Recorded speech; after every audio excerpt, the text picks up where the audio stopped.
Welcome to another Grit and Grime basketball podcast. I'm your host, as always, David Sagoe. Let me just adjust this as shade with Thomas Arnal Hey, that's him. Yeah, and Jose Garcia Vidal that's me. Yeah, in the building. So, well, not in the building, in your respective buildings. in a building. Yes. So we are back for what is set to be the final round. We had a Game 7 in the Eastern Conference Finals.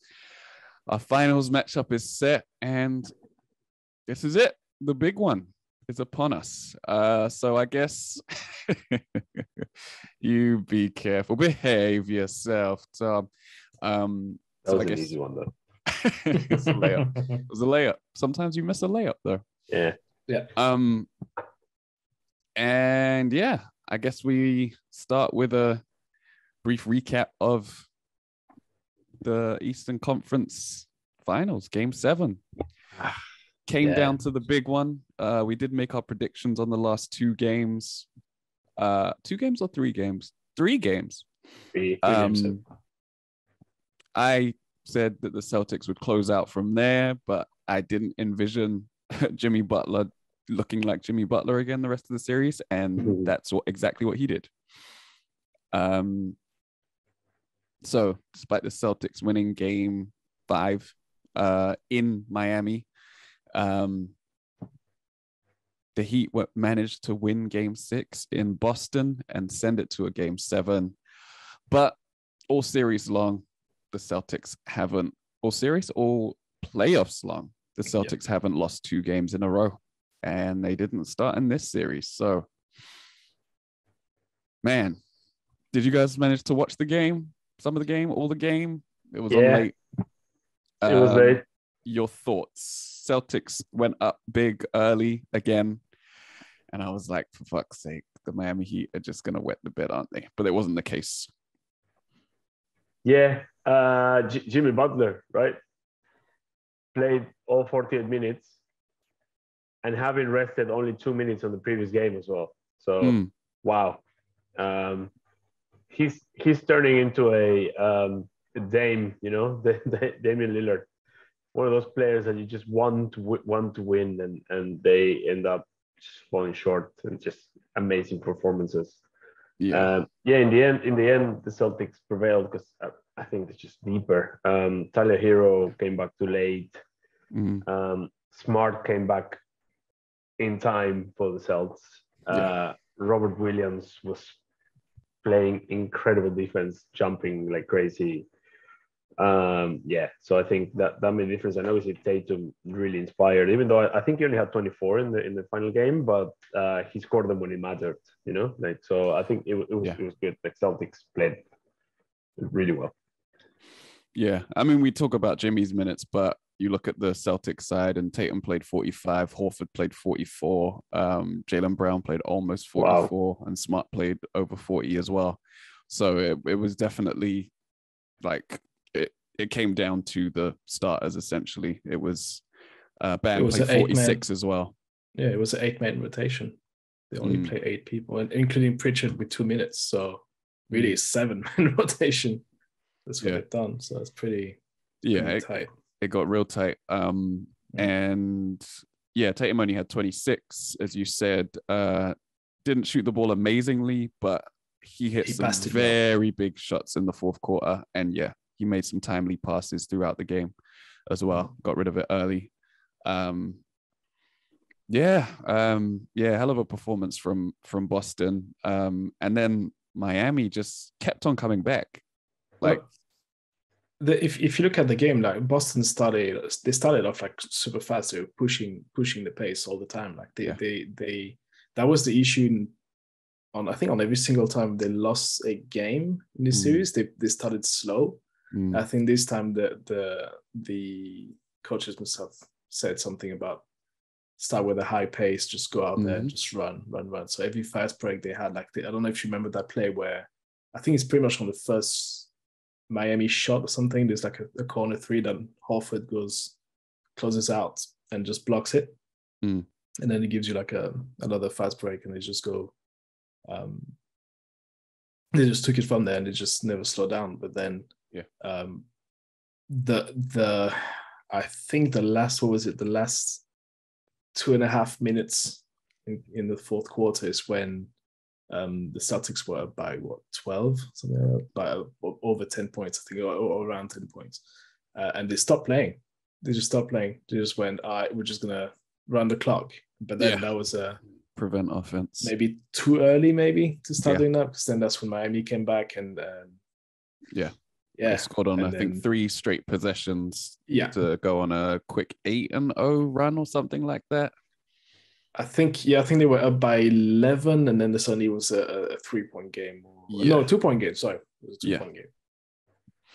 Yeah. But it was just because they went on a few of those runs. I think there was one at the end of the second quarter. There was one somewhere in the third where they cut it again to maybe 4 or 5, and then there was that run right at the death where they cut it to 2. To 2, and Jimmy took the 3. And Jimmy took the 3. It's I stand behind that shot. Like I think he should have taken it. Like it's fine. You know, like if he makes that, he'd win basically, or have a massive chance of winning. So there's still no guarantee, even if he makes it, that they win, right? Because he misses it and they foul, and there's still 11 seconds on the clock. More? No. There's more than that. He takes a shot at 18 seconds left. 18 seconds. Was it that much? There was time because they had time to get the rebound first as well. Wow. So I watched a breakdown of the action. It's like you can see they're grabbing the rebound, then they run for it. Then you got again Al Horford that is just stops just behind the 3-point line just to block access to the basket. And people were arguing that when Jimmy just played 48 minutes and you could tell the last quarter like his legs were gone defensively, he couldn't get back. And but I'm like, still one last play you could. I mean, I don't know, like every single coach I've spoken to about that play, and they're like, there's a couple of them I know, they were like, as a coach, you want him to go into the paint. Like you're down by 2. You want him to wait a little bit. So instead of taking a 3-point shot, contested 3-point shot, on a fast break with 18 seconds to go, you want to wait a little bit. Yeah, okay, that means the defense is going to set itself right. But and that's the thing. It was an open shot, though, right? It wasn't because it was open in a way, but then Horford was just there with his long arms. They could have blocked that too, but he wasn't. He was. And then you have to think that Butler is a 23, 25% 3-point shooter. So it's not like you're asking Steph. Like Steph Curry takes that, and that, fine. Sure, that makes a whole lot of sense. Fine. That one, I'm like, yeah. So it's, but I understand why people are like, you should have taken it. Of course, you make that, you've got. But again, you make that. It's not probably not the winning basket, because then you've got so much time to finish that. Yeah, and they could miss, and you play the foul game and all of that, and it could end up being the winning shot. But there was still a lot of time on the clock, and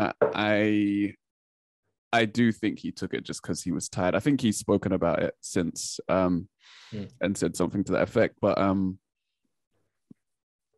I mean, I think that correct, if there is a thing, basketball play would be to go for the 2. But even if you do that and you tie the game, you're then leaving so much time on the clock for the Celtics to hold for the last shot. And that's the risk that you run. Did they have another timeout to take or not? I don't know about that. Who, Miami? Miami, yeah.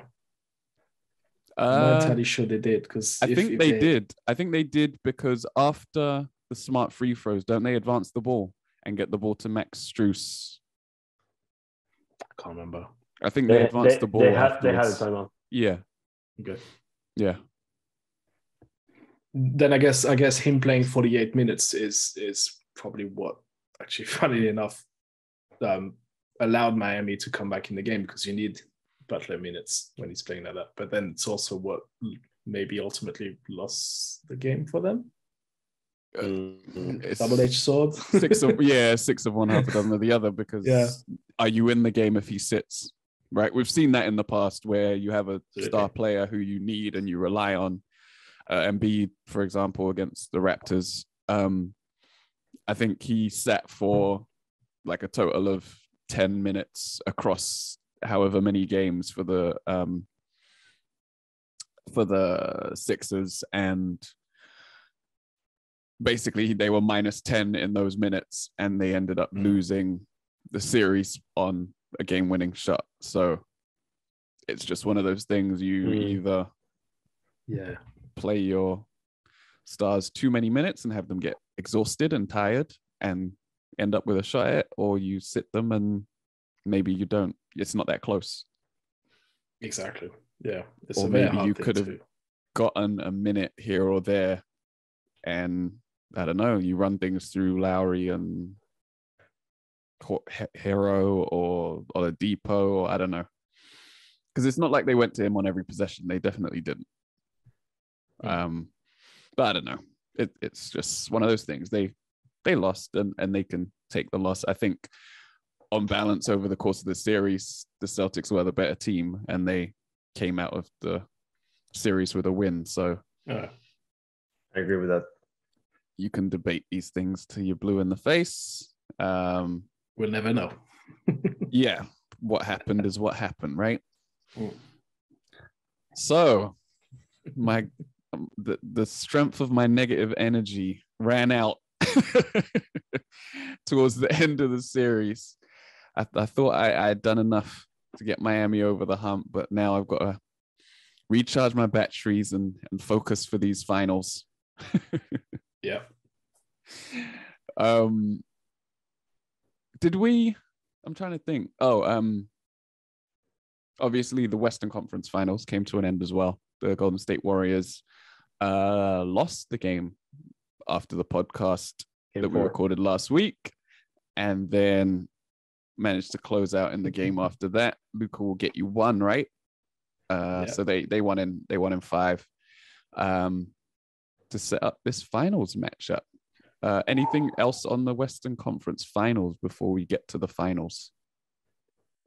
No, I mean, Luka didn't get his 50-point game, so that was my... I was going to say that also there were nobody got swept in the West. Yeah, no one got swept. No one got swept besides the Nets, basically. Which, if you told someone this at the beginning of the season, they would have said, like, what? No way. Yeah. Right? But here we are. Here we are. I remember when I was told no way. Yeah, that is kind of crazy, actually. No one got swept. Not New Orleans, nobody. Not even the Nuggets. They were very close, but they didn't. Yeah, true.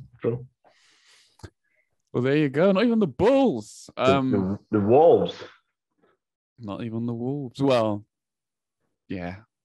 I don't think I expected them to. Not against the Greers. Was that the best series of the playoffs? No. No. Oh, Celtics Bucks. I really enjoyed. Okay, yeah, that's fair. I enjoy Celtics Nets. I thought that was fun. Well, there were no blowouts. To be fair, there were kind of close games. So Nets, no blowouts. Yeah, there were 4 close games, even though they were all won by the same team. Yeah. And it was an interesting storyline, right? Exactly. Which is still having implications now with Kyrie's free agency. We'll see how that pans out. All right. I guess it's time to look ahead to the finals. Yeah. Yes, it is. They're upon us.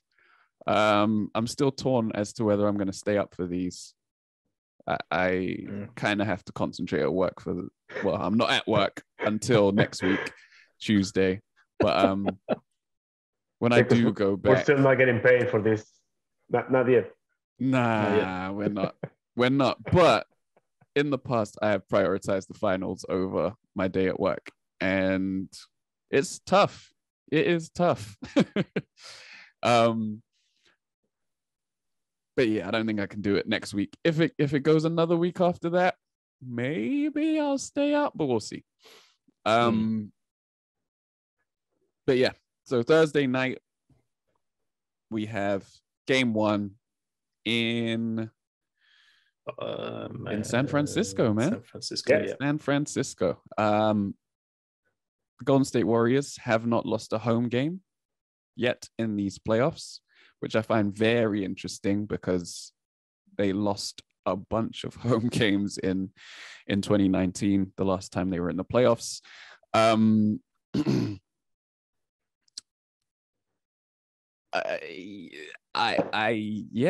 excited. I think it's a great story for them, obviously, with Klay Thompson coming back from injury, the band being back together and being whole again and making it to another finals with a different supporting cast, right?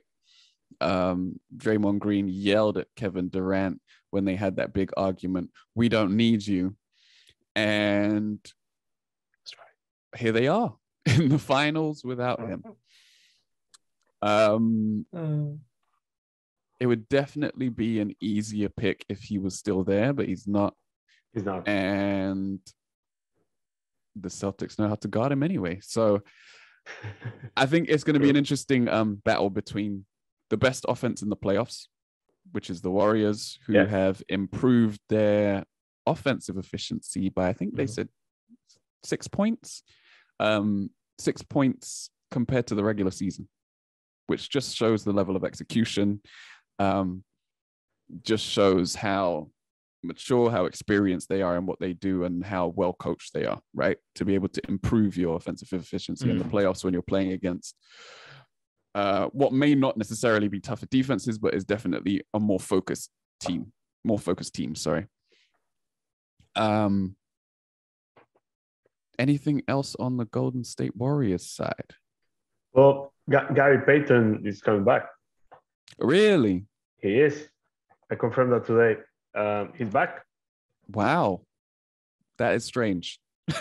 What was it? A fractured elbow or something like that? I don't know. But he's back. Something like that. Yeah. He is back. In what capacity, though? That's going to be interesting. Well, he's back. We'll see. He won't be 100%, obviously. But yes, he's back. I should send him to the G League for a couple of games and then come back. The one thing I was thinking about earlier on is I was looking at the Warriors' biggest struggle in this playoff run, right? Like where was it most difficult for them? I think it was, I don't know if you agree, but to me it was against the Grizzlies. Yeah, it's Grizzlies. So where it went to 6 games. Sorry. Yeah. 6 games. And I'm kind of drawing a lot of comparisons between the Grizzlies and the Celtics in terms of the height and the lengthy defensive players they have and the physicality. And this is where they struggle the most. And if the Celtics can find it within them to have still a lot of energy, which I'm sure they will be because, they made it to the finals and you get that second wind, I guess. That could be a bit of a struggle for the Warriors to go get it because having to deal with players like Al Horford and Tatum on defense, those guys are like extra, like big ass wingspans. Like they had Jaren Jackson Jr. to deal with, and he was playing well against the Warriors in that series defensively. So they can have sort of similar players that can bother maybe Steph or Klay or Draymond. So, and maybe Wiggins as well. So that'll be interesting to see how they deal with that side of the Celtics, if that's going to be an issue coming in. But in terms of game 1, I think a rested Warrior teams, that could be enough, I'd agree for game 1. Extra 3 days, extra 3 days off. It's a lot after a very intense playoff series for both teams because they both have intensive series.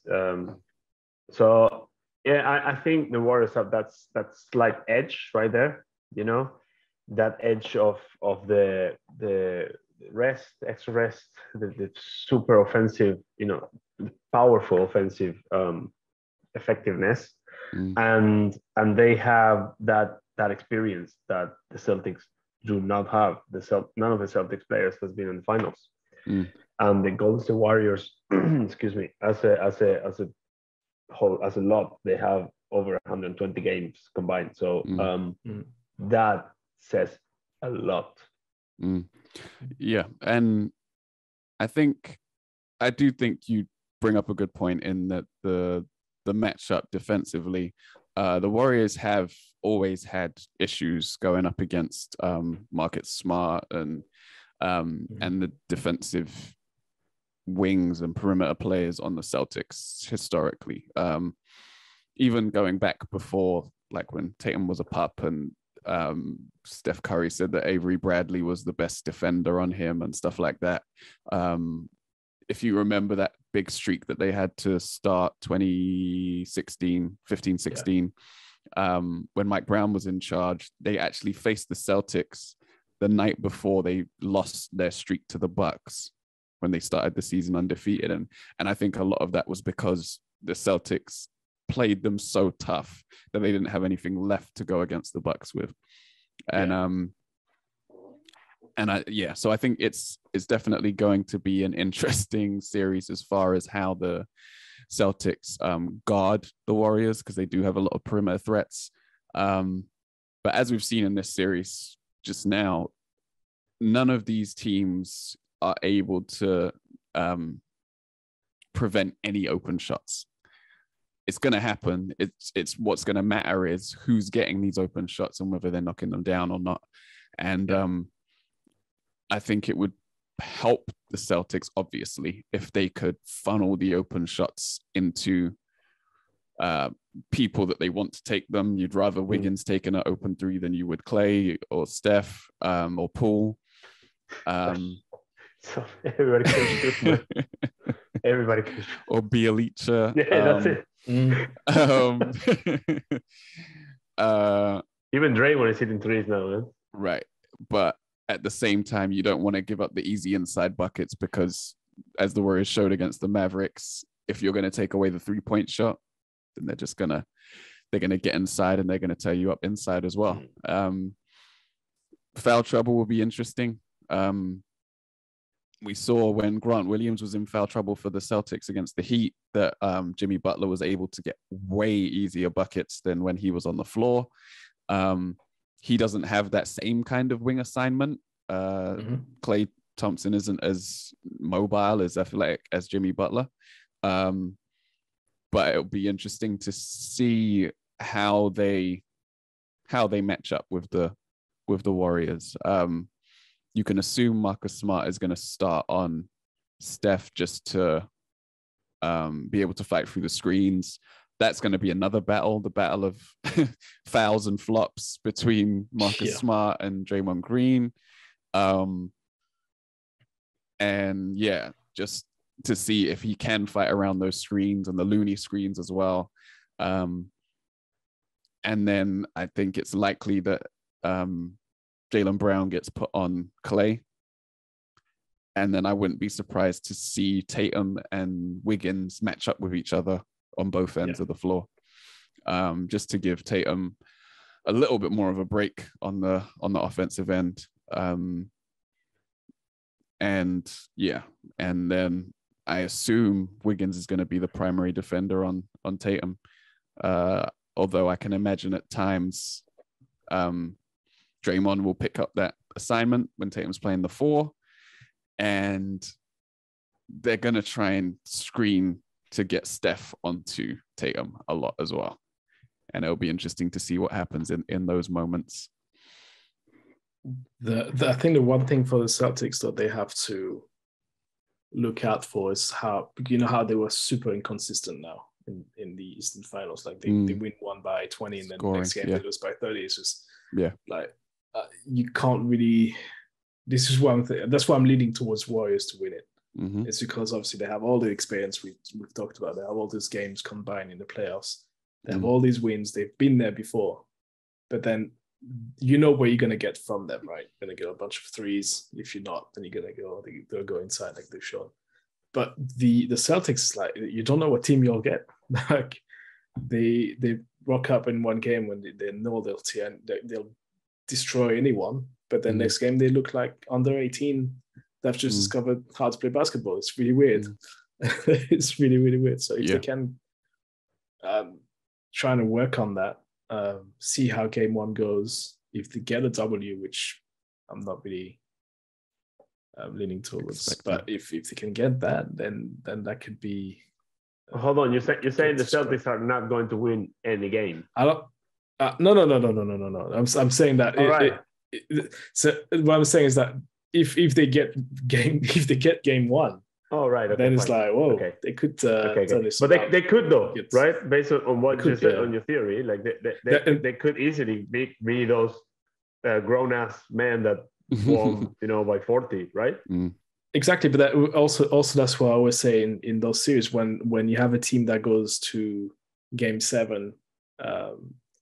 Usually you have to be careful for game 1 of the finals because that team is already in rhythm. Like they're tired, sure, but they're locked in. Like they just literally had to fight. So usually, and this is what I say. Like I say it every year, but like the team that has extra days of rest, they come in and it's like, all right, we just chill, and then the other team's like, fuck, we just had to fight to be here, and they carry it. Usually, that's what I'm saying. Game 1 has to be super careful on. They have to be. The Warriors have to be careful about how they approach this. It's going to be just. Yep. No, I was going to say. Go ahead. I was going to say we've not talked about the two because I did look into it as well. The two matchups of the regular seasons and how those two games went because that can before we get to that. Based on what you just said about the team that's rested and the team that the team that's had to fight recently, I think you often find that it's defensive teams that are the ones that have had to go to game 7 and had to scratch and claw. And when you're talking about what travels, nothing travels like good defense, right? So as much as they've been inconsistent offensively in these playoffs, they've been sound defensively in every game of every series. So that challenge is still going to be there for the Warriors to score against that defense. And that inconsistency is sometimes due to how much energy you spend on defense, because like you said, like they've been solid and sound every single game, right? Mm-hmm. So you'll still get the other team around 90 points, but then because you're so tired by doing that next game, you still get the other team score 95, but then you score 56 because you're like, I don't have the legs to go and score baskets. So it's like, but you're right. Either way. Yeah. I think it's going to be interesting because I think, like I said, I agree with Tom. I think that the Warriors have an advantage, but I think it's going to be a long series though. The Celtics, when they have played well offensively, they are a solid unit. Good role players. Everyone knows what they're doing. You had Grant Williams scoring 7-8 3-pointers in one game. Giannis was completely stopped and defended well and attacked well by Horford at his old age. Scoring 31 in one point. So the Celtics, I think, have been obviously offensively really, really good. And I think that they are better offensively than any other team that the Warriors have faced in the playoffs. Because if you think about it, you got the Nuggets. That was just Jokic. That's it. You get the Grizzlies, whose top leader got injured, so they weren't the same. And then you have Luka Doncic, basically. Because like I said before, the role players in Dallas were super inconsistent. So I think they're going to test the Warriors' defense, and they're going to, as long as they play well, right? So I think it's going to make it really difficult for them. But I'm still taking the Warriors to win. Right. Yeah.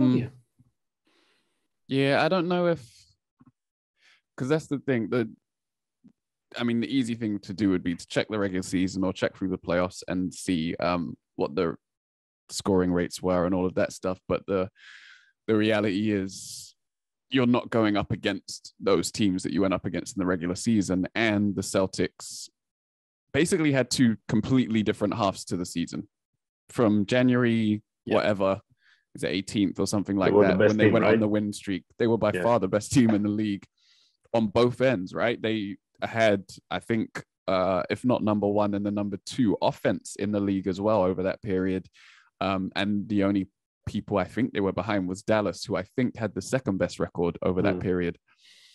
And I do think that is, I don't think they play alike, the Celtics and the Mavericks, but in terms of teams that could both defend and play well offensively, they were kind of the benchmark for that period of the regular season.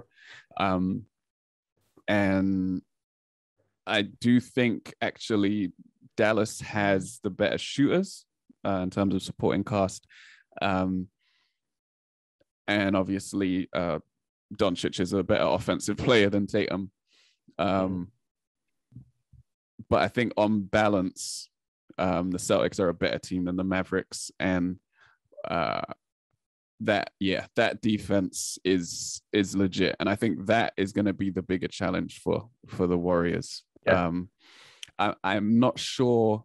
I don't think Tatum's going to score at the same kind of volume that Luka did against the Warriors, unless they game plan for him to do it that way, for him to play in that way. And I also don't get the sense that Wiggins is going to be as strong of a defender against Tatum as he was against Luka. Well, I mean, Tatum is in better shape. He's faster. Luka likes to slow down, a little bit more. Tatum's going to run him a little bit more. Like we'll see how he can defend Tatum, right? But the other thing is we spoke about it last week, the turnovers. Both teams can make turnovers, to be fair, but when the Celtics played badly against the Heat, they were getting turned over at a crazy rate. And if they do that against the Warriors, they can run up the score. They can run up the score in a way that few teams can. So they need to be very careful taking care of the ball. I think that's going to be a big key for the series. If it's fair enough, because I was checking the stats for those regular season games, and like when the Celtics won the game in that loss in December, they had 16 turnovers, and in that win in March, that was half of that. They had 8. So that's a good point, that they have to look after the ball. Don't be too crazy with it. But if you remember, the second game of the regular season is when Marcus Smart did Steph Curry dirty, and and he dived into landed on his ankle. Yeah, that was the one. That was the second game of the season. That was the second. They only played. So let me get my numbers up as I look into it. 2 games in the regular season, obviously East and West. Game 1 was a W for Golden State by 4. Was that in Curry, Golden State? That was in Golden State. Yeah, in Golden State, with the Warriors shooting 45%. Yeah, making 16 threes, but then the Celtics made 15 threes, so it's fairly even. Like everything was very even in terms of like rebounds, 45 each, maybe more assists for the Warriors. Anyway, so they won that one by 4 back in December. And it was a 2-point game with a few seconds to go, so it was fairly tight. And then back in March, Celtics won by 22. But the Warriors injuries, lost, right? Lost Curry fairly early, and and Celtics out rebounded the Warriors 53-38. So that's kind of a nice difference maker right there. Then in terms of turnovers, like you say, it's 10-8, so it wasn't really that bad. And I think it was what's his face on the Celtic that had a good game defensively. I don't know if you see his name. Was it Rob Williams? I think it was Rob Williams defensively. He had like 4 blocks in that game. So that's what, going back to what we were saying with the length and the strength of the Celtics, that could be what they try and play with. So 1-1 in regular seasons. So it's going to be an interesting series. It's going to be a very interesting series. Because I was just thinking, I hadn't thought about, I thought about Tatum getting switched on to Curry. I hadn't thought about Curry getting switched on to Robert Williams and Horford and guys like that. Oof. Yeah, and the Celtics are switching everything as well, so yeah, that's going to be interesting. Yeah. Interesting. Do they still have the difference maker, the X Factor, Nick Stauskas on the roster? No. I think that's what. If they do, he doesn't play. Oh no, he's playing for the main Celtics. Oh, fine, he's in the G League. Should go to Europe. No, he did that. Didn't work out. The main Celtics. The main Celtics. Doesn't even sound right. The main Celtics. Or the secondary Celtics. Oh man. So I guess it's prediction time. Yeah, it is. Oof. Hang on, let me connect to my future self. Let me open my third eye. You gotta do it, man. The vibes. Gotta do it. I'm going 4-2 Warriors. Yeah, oh, said it. 6.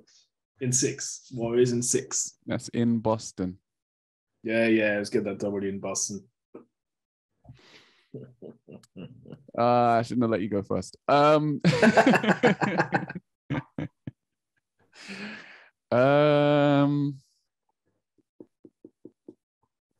I'm inclined to do the same. I don't think it'll be a quick series. I don't think it goes 5 or less. It could go 7. It could go 7. I'm gonna go Warriors in 7. All right. And Jose is coming up with the Warriors in 4. Come on. Spurs in 5. Ooh, Spurs in 5. No, long series. Warriors have the edge. Warriors in 7. Fine. Okay. Yeah. Well. Yeah.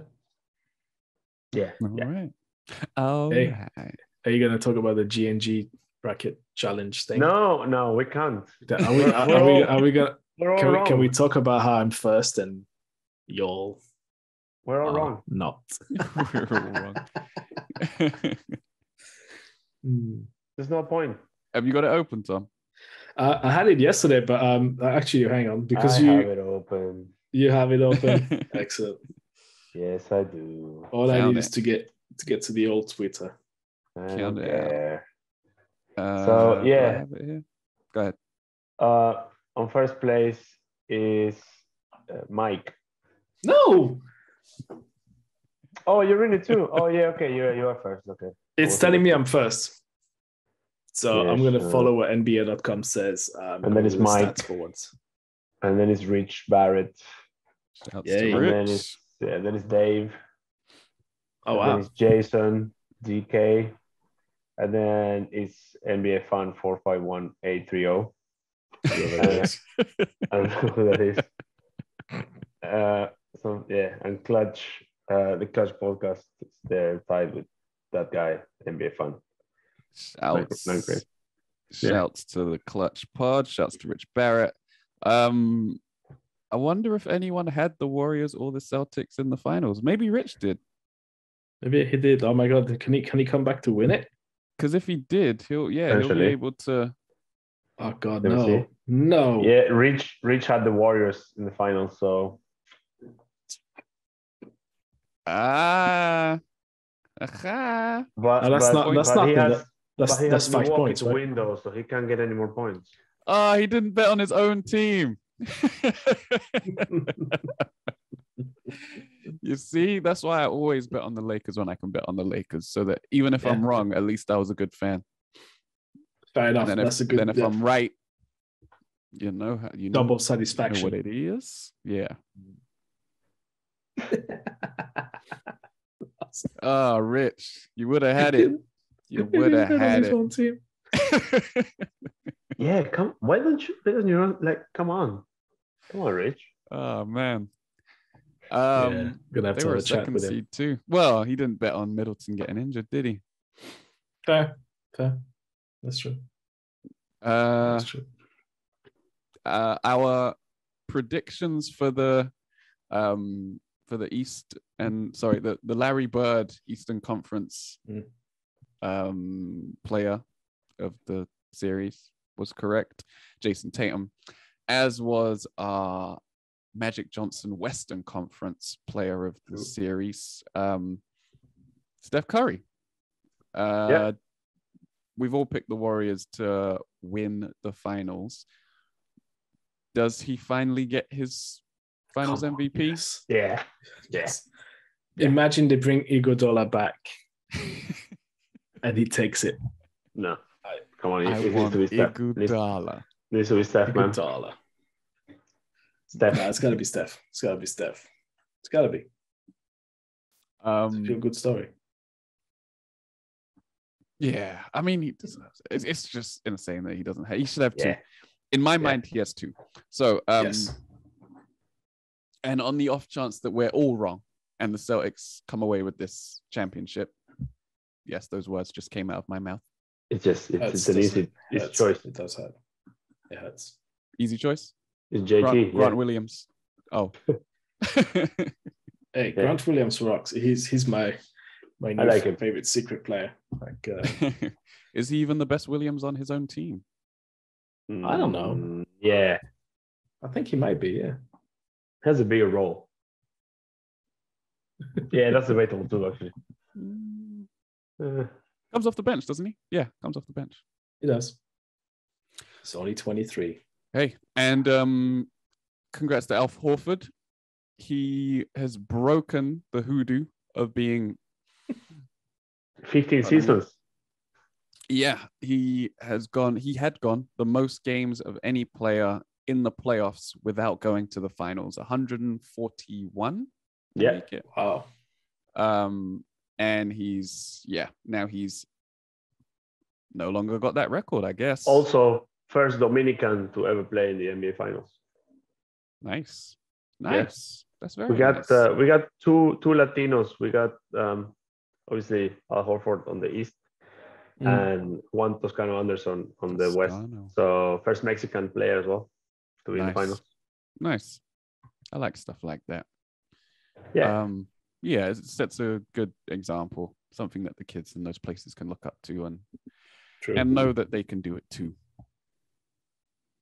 Inspirational. What I want to know is who now holds the record for longest you won't find out. Or most appearances without anyway. The record for almost appearances, that must be Kyrie. Like almost appearing. No, he made it. That's Kyrie. No, but most appearances in the playoffs without making the finals now. Has to be like Damian Lillard or someone like that. Yeah. Maybe. Yeah, he's had a couple. Jimmy Butler, I wouldn't be surprised. He's been to the finals. He has, of course he has. 2020. Yeah. Paul George? Maybe. He went a lot to the playoffs with Indiana, right? Yeah. I feel like he's always been in the playoffs. Yeah. I think, hang on. It looks like it's now Paul Millsap. That would make sense. Okay, yeah. What was it? Indiana? No, Atlanta, wasn't it? Atlanta, Utah. Same team as with Horford, man. They played together in Atlanta, didn't they? Yeah. Okay. That was a good team. It's Paul Millsap with 130 games without making it to the finals, followed by everyone's favorite, Joe Johnson with 120. Yeah. That also makes sense. Big Joe, yeah. Yeah. I mean, he's won the big three, so he's all right. He's all right, yeah. Cancels that one out. Yeah, it doesn't count. It's a lot better. And then before we wrap, I did just want to update you guys. I started watching Winning Time, finally. Yay! Good. Yes. It is hilarious. It is hilarious. And very interesting. Yeah. They definitely changed the story a little bit. Yeah. Because Donald Sterling gave Jerry Buss the extra money that he needed to buy the team. But they changed that up a little bit to avoid that. Yeah. They brought him up, but they said he was a racist and then got him off screen. Jerry West is hilarious. Oh man. I can definitely see why he sued them. Like,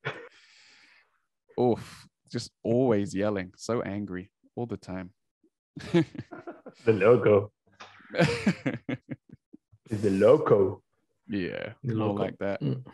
But yeah, I'm really enjoying it. It's had some really funny moments. But I totally get why like Kareem hates it and Magic doesn't like it, and like everyone's a caricature of themselves, so it's just like it accentuates your worst traits. Yeah, and really brings them to the fore and then makes light of them as well. So I get why everyone that's in it hates it.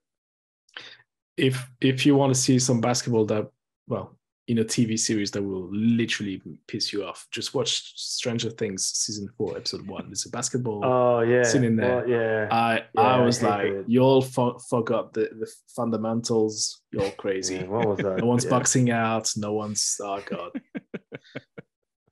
Yeah. Oh, and I have something to add since we're all adding something. Yeah, go. I managed to. So I was going to buy Slam's 75 teams. And so the magazine itself is $15, and the shipping to the UK is $47. So I decided against it, but I managed to find out some of the teams where they're ranked, and here it is. Oh yeah, 18th place, 13-14 Spurs. Whoa! 18th. Wow. Okay, I think it's quite low, but I was like, okay, but I have no perspective, like who's in front, who's behind. And then I found out that the Los Angeles Lakers 2002-2003. Oh, 3? Yeah, 2002-2003. Yeah, they are on 12th. Exactly. And then hold on to your chairs, hold on to your socks, whatever. On number 10, the 12-13 Miami Heat. They're not better than the Lakers. Come on. Wait, are you sure it's 0203 and not 2000, 2001? It must one of those three. Yeah. I can't remember, but one of them from the dynasty. It must be the best team in the dynasty, team. right? Yeah. That's the 01 best team in the 16 and 0. Yeah, they're not going to put two teams with the same Heat players. You know what I mean? Yeah. But the Heat, 2000, they're not better than those 2000 The Heat teams. were not better than that team. No way. Right? No way. And the Heat were not better than the Spurs. They won by 3 points. And then the next year they got totally massacred by the same guys, and they were like 10 years older than them. Yeah. So I was livid, man, when I saw that. I was like, I was fuming, man. But I think what's boosted that Miami Heat team is that that's largely considered peak LeBron. Oh, that was peak LeBron. Definitely. Yeah, that was peak LeBron. Like 2013, that was. Many people believe, like, obviously there might have been seasons where he put up bigger numbers in the regular season and stuff like that in his younger days, but in terms of like putting together a full year, from regular season into the playoffs and through to a championship, that's considered peak LeBron. And I guess they just looked at that and were just like, they must have been, but no. No, so there we go. So when we get our hands on that list, we're gonna have a very big debate, man. Like, it's just pissing me off already, man. Oh man. That's gonna be good fun. Coming soon to a pod near you. But with that, I think we can wrap up.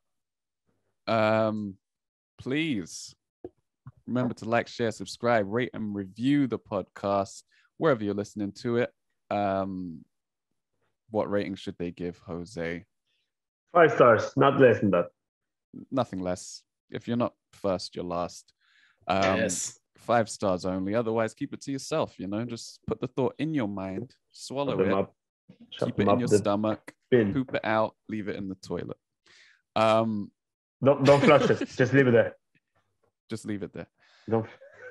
Get at us on social media at Grit and Grime Pod, on Facebook, Twitter, Instagram, and we've been the Grit and Grime Basketball Podcast. Happy finals week. I've been your host, David Sagoe. He's been Thomas Arnal. You've been served. Samarian now. I don't know. He's been It's been a Jose long day. Garcia Vidal. Cheers, guys. And we're out of here. Bye-bye.